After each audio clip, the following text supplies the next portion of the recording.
Assalamualaikum warahmatullahi wabarakatuh. Perkenalkan, nama saya Nanda Bajuri Kisani dengan NPM 241170007. Nah, di sini saya akan memberikan sebuah kasus dan akan menjelaskan mengenai cocok kemana teori pendekatan dari neopsikoanalisa, behavioristik, dan humanistik. Nah, kasus pertama yang akan saya ambil adalah pokoknya semua Sunda Viking. Kasus pertama yang saya ambil ialah kasus Resbob yang memiliki nama asli Muhammad Adimas Firdaus, seorang streamer. Nah, dia ini, si tersangka itu, melakukan sebuah siaran langsung yang berisi ujaran kebencian terhadap masyarakat Sunda dan klub Bandung atau Viking.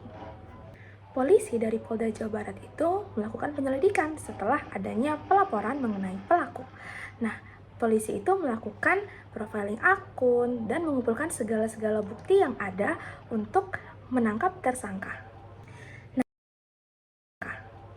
Nah, menurut saya kasus ini itu akan lebih cocok menggunakan teori pendekatan psikoanalisa dari Erik Erikson. Kenapa? Karena hal ini itu Resbob itu sedang mengalami krisis identitas yang berakar dari pengalamannya masa kecil. Nah, berdasarkan sebuah fakta baru, yaitu podcast adiknya Big Mo. Kan gue gede di Amerika, dia gede di pesantren. Dan uang jajan dia lebih gede dibanding uang jajan gue di Amerika. Kok bisa? Karena dia itu mindset bos-bosan, mindset pengen jadi bos-bosan. Jadi dari kecil emang di-spoil bos-bosan dan gedenya di Jawa kan. karena duitnya paling banyak, nggak ada nih berani ngekritik dia. Nah, bokap gue jatuh, dia masih dengan mindset itu tapi duit udah nggak ada. Nah, waktu di stream itu, waktu dia lagi nge-stream, gue tahu nih dia lagi depan minion-minionnya yang teman-teman dia yang nganggap dia hebat karena dia viral, jadi nggak bakal berani ngekritik dia. Habis itu karena dia lagi jadi bos-bosan, dia mesti, oh, ini biar gue kelihatan keren gimana nih. Jadi itu bukan rage bait. Itu bukan rage bait menurut Itu emang yang temen tongkrongan yang pengen kelihatan keren mulu. Kayak misalnya kayak lihat nih jam Rolex gue atau apa. Kayak dia pengen kelihatan keren. Nah, menurut gue psikis dia malah itu, nih gue keren kalau gue kata-katain tim bola ini dan orang ini dan ngatainnya kayak gitu, penyampaiannya kayak gitu. Itu emang dia pengen jadi keren aja. Dari Resbob. Nah, itu menguak fakta baru mengenai pengalaman masa kecil Resbob. Jadi mereka itu terlahir di sebuah keluarga yang kaya, dan Resbob ini tuh sudah terbiasa dengan ekonomi yang naik, stabil, dan ia sudah terbiasa bermain bos-bosan sejak kecil. Itu kata Big Mo. Nah, jadi ia itu menggunakan uang dan kekuasaannya itu sebagai alat untuk menuruh orang atau untuk menjadikan dirinya itu lebih tinggi daripada teman-temannya. Jadi dia terbiasa sudah hidup enak dan serba instan dan selalu dihormati gitu. Nah, namun ayahnya itu terjerat kasus korupsi yang dimana hal itu tuh cukup mengubah hidup mereka yang tadinya berkecukupan akan bergelimang harta menjadi ekonomi yang menjadi turun. Nah, dari hal tersebut, akhirnya Resbob itu anak yang terbiasa hidup serba instan, terus ekonomi yang terus naik, dan status sosial dia yang tinggi di antara teman-temannya itu menjadikan ia tidak siap dengan perubahan itu. Dan akhirnya ia itu terkesan memaksakan akan status dia yang tetap sama walaupun ekonominya sudah tidak sama lagi. Nah, selain itu juga pada tahap intimasi versus isolation, Resbob itu harusnya itu membangun hubungan yang sehat. Namun justru ia tidak membangun hubungan yang sehat dan justru ia memanipulatif orang-orang di sekitarnya. Jadi, menurut teori Erik Erikson, perilaku Resbob itu bukan hanya semata-mata untuk mencari sensasi, tapi juga merupakan bentuk kegagalan, penyesuaian psikososial akibat konflik masa kecilnya, dan krisis identitas yang tidak terselesaikan sampai saat ini. Nah, inilah mengapa dalam konteks bimbingan dan konseling, fokusnya itu bukan hanya pada krisis, pada perilaku juga, tapi juga pada proses pembentukan identitas yang terjadi pada individunya. Kasus selanjutnya. Bisa sangat. Bisa sangat. Apa? Ada main kasar Rani. Hai Rani. Individunya. Kasus selanjutnya merupakan kasus bully yang ada di SMK Balanipa. Nah, jadi insiden ini berawal dari pelaku yang mengira bahwa korban itu tidak mau membuang sampah. Jadi akhirnya mereka itu beradu mulut dan pelaku pun memukul korban dengan kekerasan. Nah, pelaku ini kesal dan pelaku ini merupakan anak dari kepala sekolah di sekolah tersebut. Jadinya ia kesal karena korban itu tidak terlihat mau membuang sampah.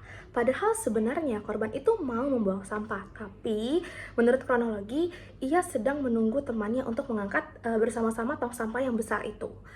Tapi karena pelaku sudah terburu kesal, akhirnya dia pun beradu mulut dengan korban dan ia pun memukul korban. Menurut Skinner, perilaku itu terbentuk melalui operant conditioning, yaitu di mana bahwa jika terdapat penguatan dari perilakunya, maka itu akan terus terulang. Dan jika tidak ada punishment yang tegas, maka hal tersebut bisa akan menjadi terulang-ulang-ulang bagi si individu tersebut. Nah, begitu juga yang ada di sini. Terlihat dari beberapa video itu, terlihat orang-orang di sekitar mereka, teman-temannya tidak ada yang melerai, hanya memvideo. Itu juga memberikan respon yang dimana bahwa ia itu akan bisa terus melakukan hal tersebut. Apalagi dengan statusnya sebagai anak kepala sekolah yang mungkin memberi label kalau misalnya ia akan lebih terbebas dari rasa hukuman yang tegas. Nah, barulah setelah video bully ini viral, muncullah konsekuensi nyata berupa sanksi sekolah dan proses hukumnya. Hal ini juga menunjukkan bahwa sebelumnya di sekolah tersebut itu tidak adanya sanksi yang tegas dan punishment untuk para pembuli. Jadi pembuli itu tidak diberikan sanksi yang tegas, juga tidak diberikan hukuman yang pantas. Makanya di sekolah itu juga masih menjamurlah pembulian itu.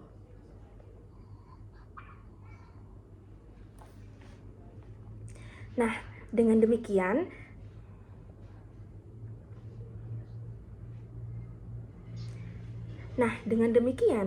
kasus bullying di SMK Balanipa ini menurut teori behavioristik B.F. Skinner itu menunjukkan bahwa pelaku itu terbentuk dari bagaimana lingkungannya memberikan respon, bagaimana lingkungannya bisa memberikan penguatan atau mungkin hukuman dan sebagainya. Nah, dalam konteks bimbingan konseling, maka penting sekali untuk menegaskan pentingnya menciptakan lingkungan yang konsisten, aman, dan memberikan penguatan pada perilaku positif, serta memberikan sanksi kepada perilaku yang negatif. Selanjutnya yaitu adalah seorang mahasiswi Universitas Negeri Manado yang bernama Evia Maria Mangolo yang ditemukan meninggal tewas gantung diri di kamar kosnya di kawasan Klaten, Kota Tomohon, Sulawesi Utara, Sulut 30 Desember 2025. Nah, kasus dugaan bunuh diri ini menjadi sorotan publik setelah beredar surat pengaduan bertuliskan tangan yang dibuatnya sebelum meninggal. Surat ini itu ditujukan kepada Dekan Fakultas Ilmu Pendidikan dan Psikologi yang berisi laporan dugaan pelecehan seksual oleh seorang oknum dosen berinisial DM di lingkungan kampus. Dalam surat tertanggal 16 Desember 2025, Evia Maria Mangolo itu memaparkan kronologi peristiwa yang membuatnya merasa tidak aman dan tertekan secara psikologisnya. Ia juga menyebut adanya tindakan yang membuatnya tidak nyaman, termasuk permintaan dari terduga pelaku untuk diurut pada Jumat 12 Desember 2025. Dalam pengaduannya, Evia menyampaikan dampak psikologis berat yang dialaminya usai perbuatan sang dosen.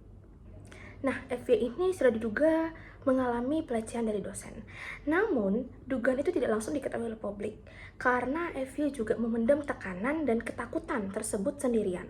Ia mengalami tekanan psikologis yang berat dan merasa berada dalam posisi yang sulit. Apalagi pelaku juga diduga memiliki relasi yang kuat di kampus. Kasus ini lebih cocok menggunakan teori pendekatan humanistik, yaitu dari Abraham Maslow, yang kita kenal sebagai hierarki piramida. Nah, menurut Maslow, rasa aman itu adalah kebutuhan dasar manusia. Seseorang itu baru bisa berpikir jernih, merasa berharga, dan melihat masa depan kalau ia benar-benar merasa aman dari dalam diri dia sendiri. Ketika rasa aman hilang, maka kebutuhan yang lain juga akan terganggu, seperti dukungan emosional, rasa memiliki, dan juga rasa berharga. Evia itu diduga juga merasa sendirian, tidak didengar, dan juga tidak punya ruang aman untuk meminta pertolongan. Dan dalam kondisi seperti ini, menurut Maslow, individu itu juga bisa kehilangan harapannya dan tidak lagi melihat jalan keluar yang aman bagi dirinya sendiri. Jadi, dari sudut pandang humanistik, tindakan bunuh diri dalam kasus ini tuh bukan hanya korban lemah, tapi juga melainkan adanya kebutuhan paling dasar rasa aman yang tidak terpenuhi. Jadinya ia juga tidak bisa melanjutkan hidup itu karena bahkan rasa aman dari dalam diri dia saja sudah tidak ada. Jadi makanya psikologis dari korban itu juga sangat berat. Dan karena itulah korban juga mengakhiri hidupnya karena tidak adanya rasa aman dari dalam diri dia untuk menjalani hidup-hidupnya. Oke, sekian penjelasan dari saya, Nanda Baiduri Gesani. Apabila ada yang salah, mohon dimaafkan. Wabillahi taufiq wal hidayah. Wassalamualaikum warahmatullahi wabarakatuh.